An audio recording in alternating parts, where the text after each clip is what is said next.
Hello दोस्तों, धर्म मार्ग लेकर के आई हूँ जो पिछले कई महीनों से यानी 1.5-पौने 2 साल से मैं धर्म मार्ग नामक शीर्षक के अंतर्गत आध्यात्मिक और धार्मिक प्रसंगों को लेती हूँ। धर्म का मतलब ही है कि धार्मिक और आध्यात्मिक, लेकिन क्या है हर मानव प्राणी व्यक्ति के लिए, जो मानव प्राणी मनुष्य हैं उनके लिए ये बहुत ज़रूरी होता।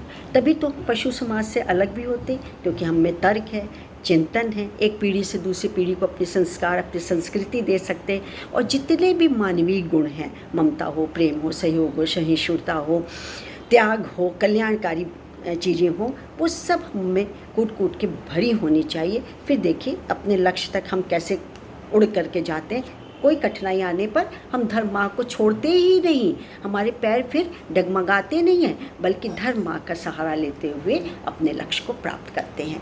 आज मैंने एक शीर्षक निकाला है जिसको हम तक लाई हैं अंजुम शर्मा जी। श्रीमती अंजुम शर्मा जी, आपका नमस्कार और कोटि कोटि धन्यवाद कि मैं आपकी बात रख रही हूँ सामने। और आपने शीर्षक दिया है स्थितियाँ और परिस्थितियाँ।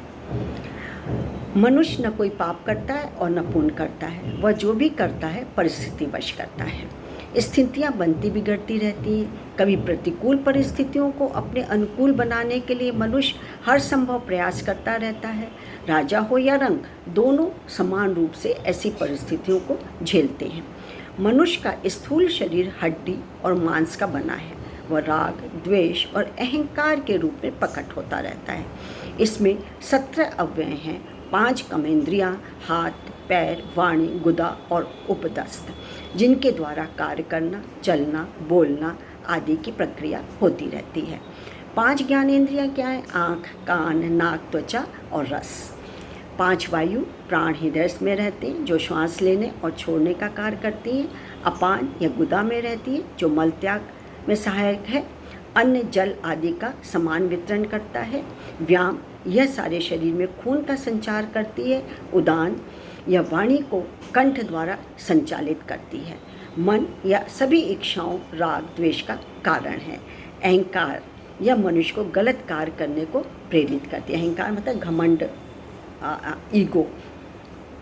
तमोगुणी, रजोगुणी और सतोगुणी उन्हीं ऊपरी क्रियाओं का परिणाम है। तमोगुणी गलत कार्य करने वाले को कहते हैं।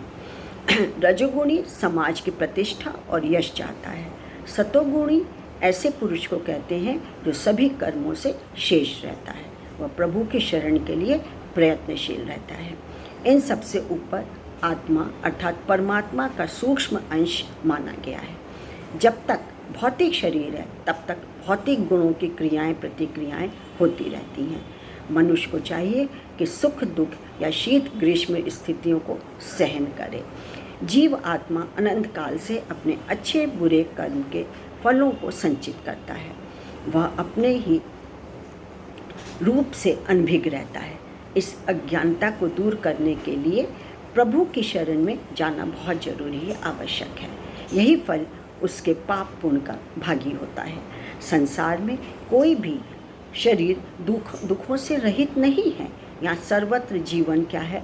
दुख, जन्म, मृत्यु, जरा तथा व्याधि से ग्रस्त है। इस जगत में सदा कुछ न कुछ उथल पुथल होती रहती है। उसका परिणाम अच्छा हो या बुरा, व्यक्ति को उससे विचलित नहीं होना चाहिए। हमेशा सत्य मार्ग पर अग्रसर रहना चाहिए।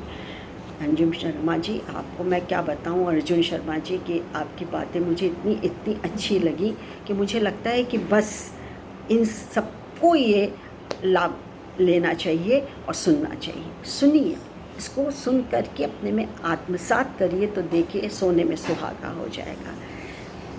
मेरा आपको नमस्कार। मैं doctor Manju Jain, retired associate professor, pharmacy Singh degree college Kanpur. आज के लिए इतना ही। फिर एक आध्यात्मिक और धार्मिक बेस पर विचार, वो भी धर्म मार्ग लेकर के आऊँगी। Bye and thank you.